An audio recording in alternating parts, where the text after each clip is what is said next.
Hello दोस्तों, मेरे channel पे आपका स्वागत है। और आज जब हम यहाँ पे डिस्कस कर रहे हैं, जब आप नए नए सऊदी अरब आते हैं तो आपको बिल्कुल भी आइडिया नहीं होता है कि आपको खर्च कितना होगा यहाँ पर रहने में। तो चलिए शुरुआत करते हैं। अगर एक फैमिली के लिए ये वीडियो मैं फैमिली के लिए बना रहा हूँ, तो चलिए शुरुआत करते हैं। अगर आप अपने फैमिली के साथ आते हैं तो सबसे पहले आपको ज़रूरत होगा एक घर का। आपको एक घर रेंट पर लेना पड़ेगा। तो उसका खर्च कितना आता है?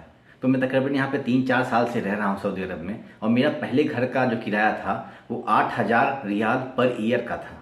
ठीक है, लेकिन जब मैं वो रियाद टाउन में नहीं था, अभी मैं रियाद टाउन में रहता हूँ। पहले मैं रियाद से बाहर एक 200 किलोमीटर दूर रहता था, तो वहाँ पे 8,000 था पर साल। एक साल का किराया यहाँ पर एक साथ ही देना पड़ता है। तो पहले 8,000 रुपया किराया लगता था। एक फ्लैट था, उसमें 3 बेडरूम था और हॉल, किचन, लेटरिन, बाथरूम सब कुछ थे।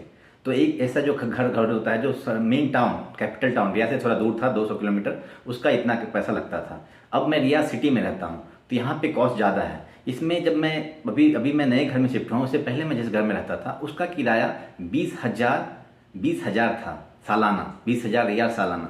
अभी जब मैं जिस घर में रहता हूँ वो एक डुप्लेक्स है, जिसमें 4 बेडरूम है, 2 हॉल है, किचन है, लेटरिन बाथरूम है, सारे रूम के साथ लेटरिन बाथरूम अटैच है, लगभग 7 एसी हैं।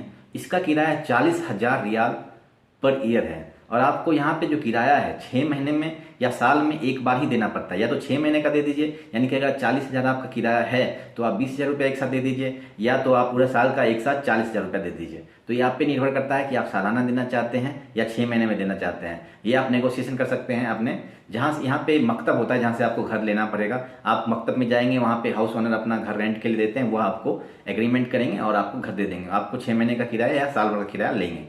ठीक है, तो ये चीज़ हो गया। अब जब घर आप ले लेते हैं तो आपको जरूरत होती है फर्नीचर की। फर्नीचर कहाँ से लें? तो न्यू हरज मार्केट है, यहाँ पे जो भी लोग नए आते हैं इंडिया से खास करके या उधर के आसपास के इलाके से, न्यू हरज मार्केट से ही अपने घर का फर्नीचर खरीदते हैं। तो वहाँ पे फर्नीचर आपको सारा सामान, घर का सारा सामान, वो आपको लगभग 5,000 रियाल से 10,000 रियाल तक में, आपका जैसा रिक्वायरमेंट होगा, आपको 2 BH के हाउस के लिए आराम से 5,000 से 10,000 रियाल तक में सारा सामान आपको वहाँ पे मिल जाएगा। जैसे सोफ़ा मिल गया, बेड सेट मिल गया, बेड सेट में सब कुछ इंक्लूड होता है, उसमें आपको सब कुछ मिल जाएगा। ठीक है, तो आपको ये सब मिला के मेरा अनुमान ऐसा कि 5,000 से 10,000, मैक्सिमम आपको 10,000 तक में मिल जाएगा। लेकिन आपके रेंज पे भी डिपेंड करता है, आप और अच्छा से अच्छा लेना चाहेंगे तो जितना जितना लेना चाहें आप ले सकते हैं। ठीक है, तो ये मुख्यतः 2 चीज़ हो गई। उसके बाद तीसरा होता है, यहाँ पे कार लेना बहुत ही जरूरी है। कार कौन सा लें आप पूछेंगे? कार मेरा सजेशन ये रहेगा कि नया कार लें। जैसे कि मैंने जब स्टार्टिंग में मैं यहाँ आया था तो मैंने नया कार लिया था, जिसका दाम लगभग 40,000 रियाल पड़ा था। वो मैंने वो 40,000 से नए कार की रेंज लगभग शुरू होती है यहाँ पे। तो मैंने स्टार्टिंग रेंज से ही नया कार लिया और मैं पिछले 3 साल से यूज कर रहा हूँ। उसमें मुझे 1 रुपये का भी खर्च नहीं आया है।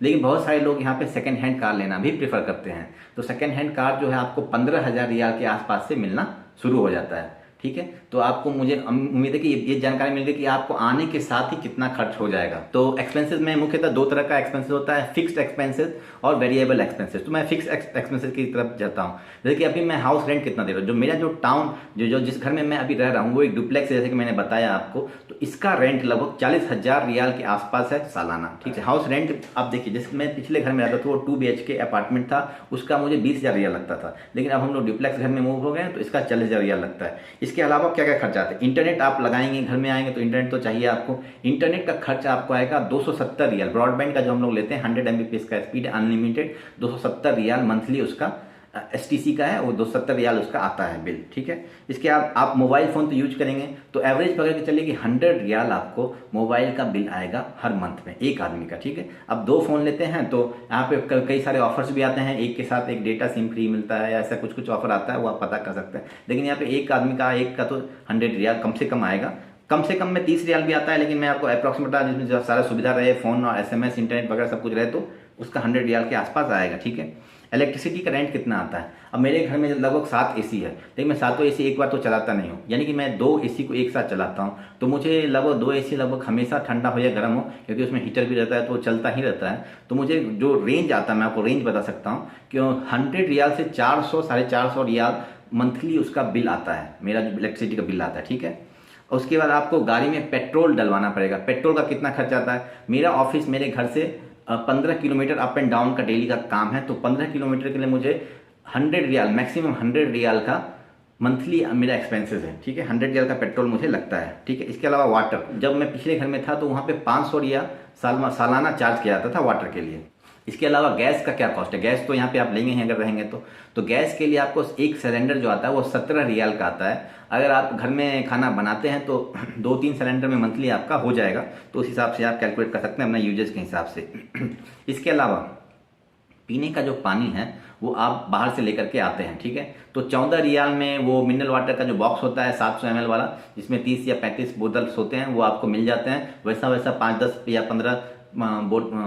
15 डब्बा आप ले आएंगे तो 1 महीने काम चल जाएगा।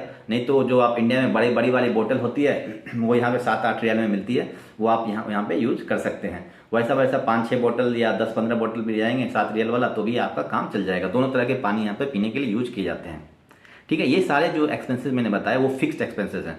इसके अलावा वेरिएबल एक्सपेंसेस पे मैं आ जाता हूँ, ठीक है। तो मेरा 3 लोगों का परिवार, मैं, मेरी पत्नी और मेरा बच्चा छोटा है, तो 3 लोगों में मुझे लगभग मान के चलिए कि मैक्सिमम मुझे 2,000 रियाल मैक्सिमम खर्च होता है, ठीक है।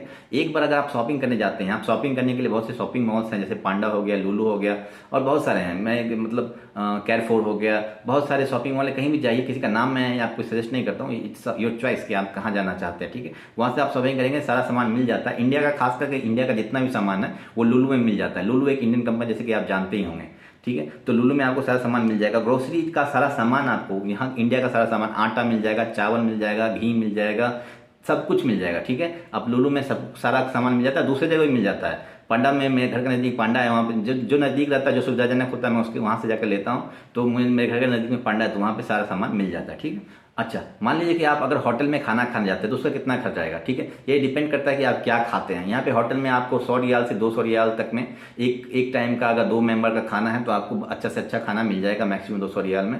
अगर आप बहुत ज़्यादा खर्च करना चाहते हैं तो आप जितना खर्च कर लीजिए, ठीक है। कॉफ़ी वगैरह पीने जाकर बाहर जाते हैं तो आपको 10 से 15 रियाल, 20 रियाल या 25 रियाल में भी आपको, आप स्टारबक्स में जाते हैं या कहीं भी जाते हैं तो आपको 15 से 20 रियाल तक में कॉफ़ी मिल जाएगा आपको, ठीक है।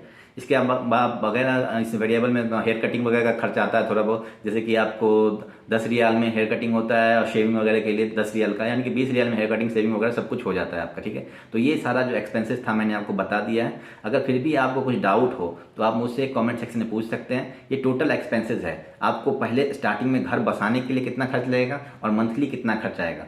घर का रेंट सालाना देना होता है, जो मैंने आपको बता दिया, या 6 महीने में भी दे सकते हैं, ठीक है। और ये सारी जानकारी मुझे लगता है आपको पसंद आई होगी। तो अगर आपको पसंद आया तो आप मेरे चैनल को सब्सक्राइब कर दें। इसी दिनों में आपने मुझे काफ़ी प्यार दिया है, तो इसके लिए बहुत बहुत धन्यवाद, ठीक है। बहुत बहुत शुक्रिया। आप मेरे चैनल को सब्सक्राइब करें, अपने दोस्तों के साथ ये इन्फॉर्मेशन शेयर करें। Thank you very much.